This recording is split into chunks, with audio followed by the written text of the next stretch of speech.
Assalamualaikum warahmatullahi wabarakatuh. Perkenalkan, saya Anis Kurnia dan rekan saya Nurul Fajriani. Kami mahasiswa dari program studi Pendidikan Guru Pendidikan Anak Usia Dini, Fakultas Keguruan dan Ilmu Pendidikan, Universitas Ahmad Dahlan. Pada kesempatan kali ini, kami akan mempresentasikan materi yang telah kami dapatkan mengenai manajemen organisasi dan lembaga pendidikan. Video ini disusun untuk memenuhi tugas mata kuliah manajemen pendidikan yang diampu oleh Bapak Ian Sofian SPD MA.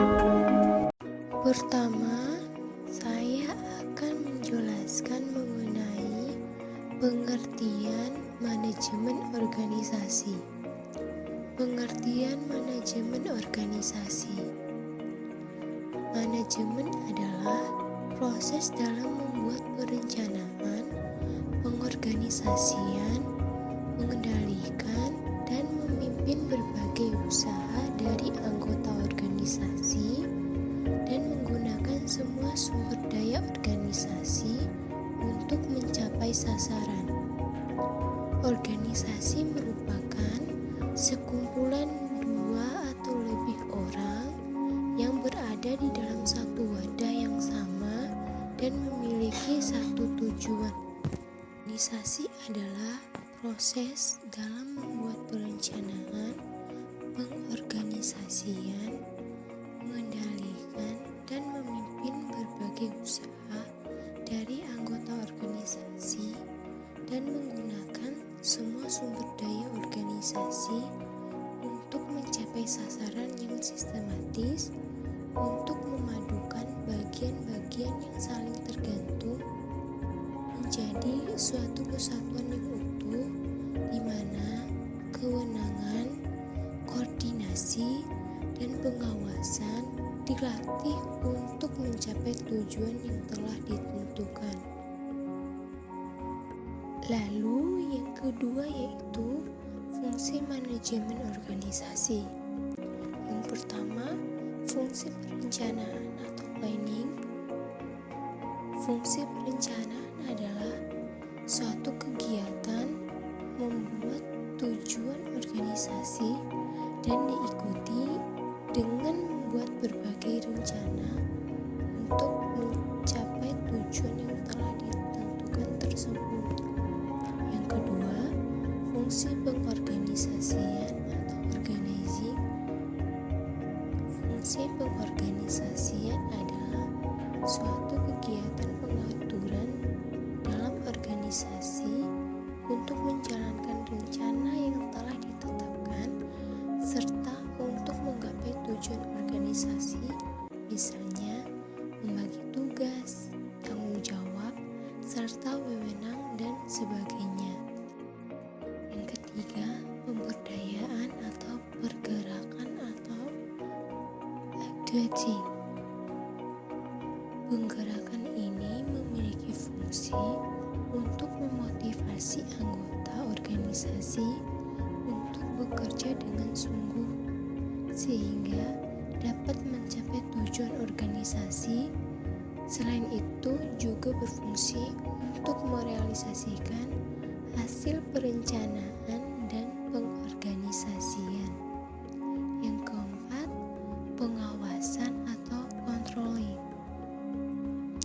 Fungsi pengawasan adalah untuk menjamin kegiatan berjalan sesuai dengan rencana dan strategi yang telah ditetapkan sebelumnya.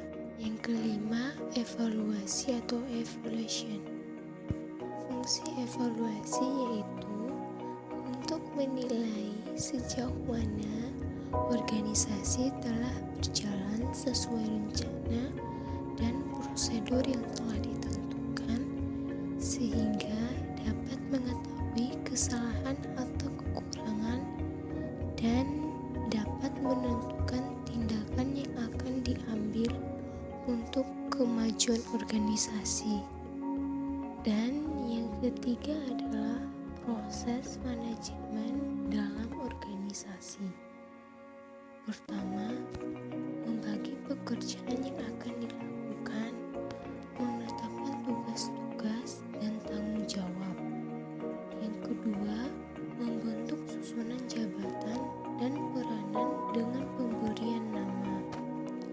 ketiga, membentuk sistem-sistem kekuasaan dan status formal.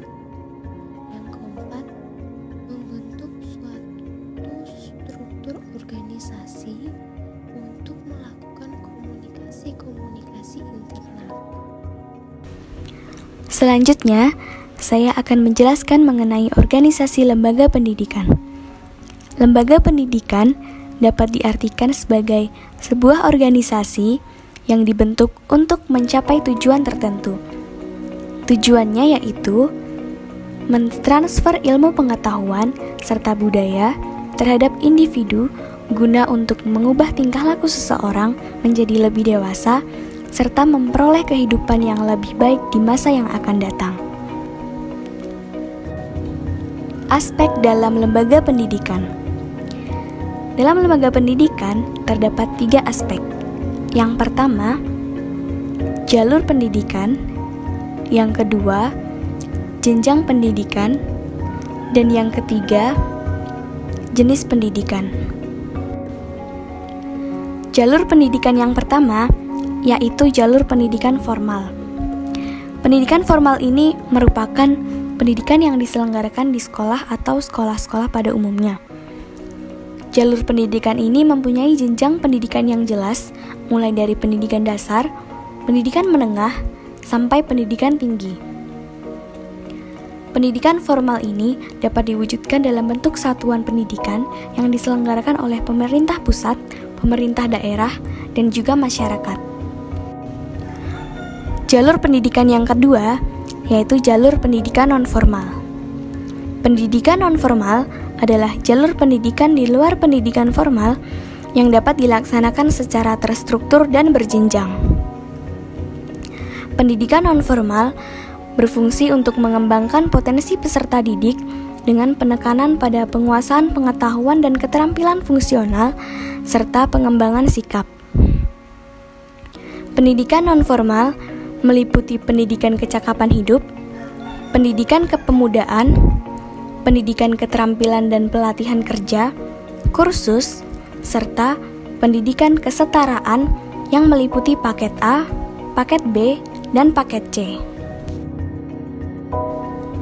Lalu, jalur pendidikan yang ketiga yaitu jalur pendidikan informal.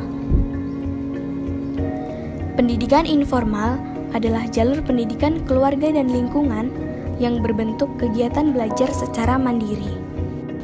Kemudian, terdapat aspek yang kedua, yaitu jenjang pendidikan.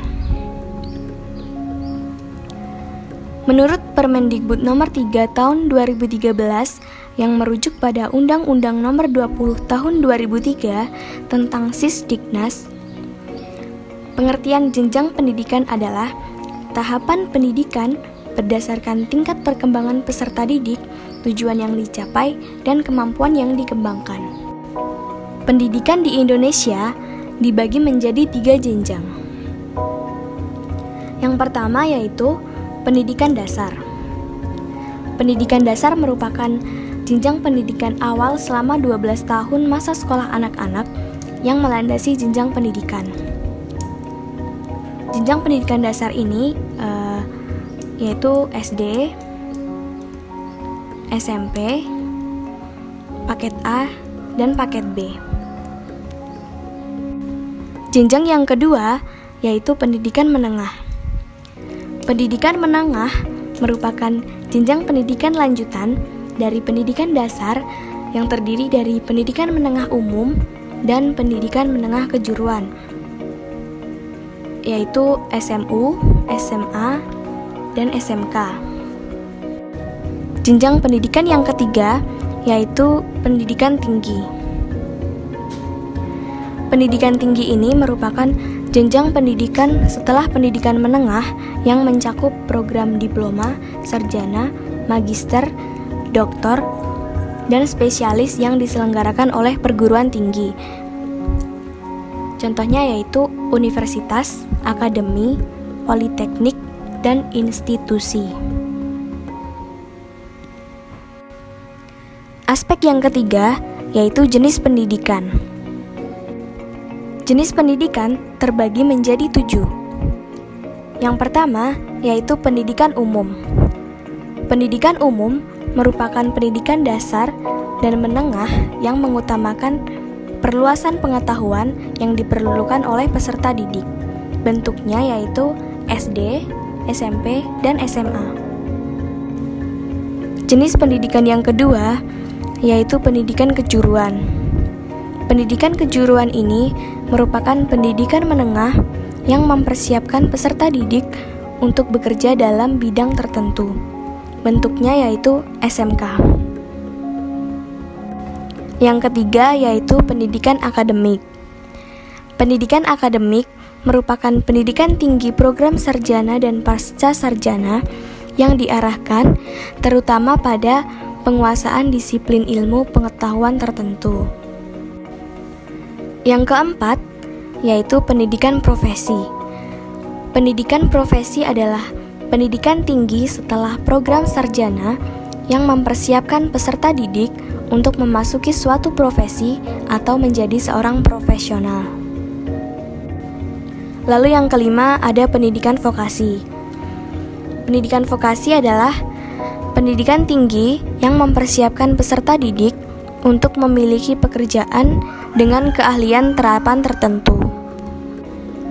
Jenis pendidikan yang keenam yaitu pendidikan keagamaan.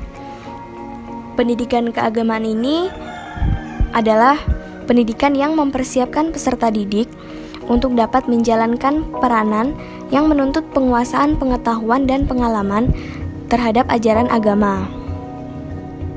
Lalu yang ketujuh yaitu pendidikan khusus. Pendidikan khusus merupakan pendidikan yang diselenggarakan untuk peserta didik yang berkebutuhan khusus.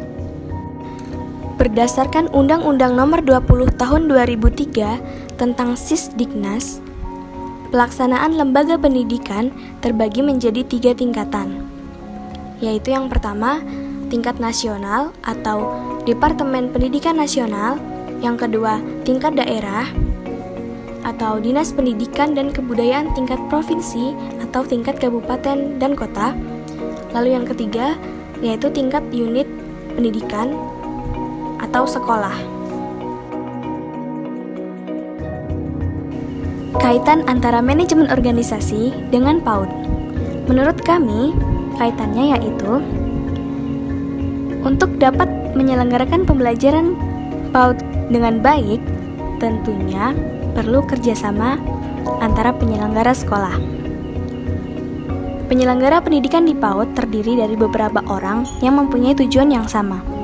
Oleh karena itu, para penyelenggara PAUD tersebut dikatakan sebagai sebuah organisasi.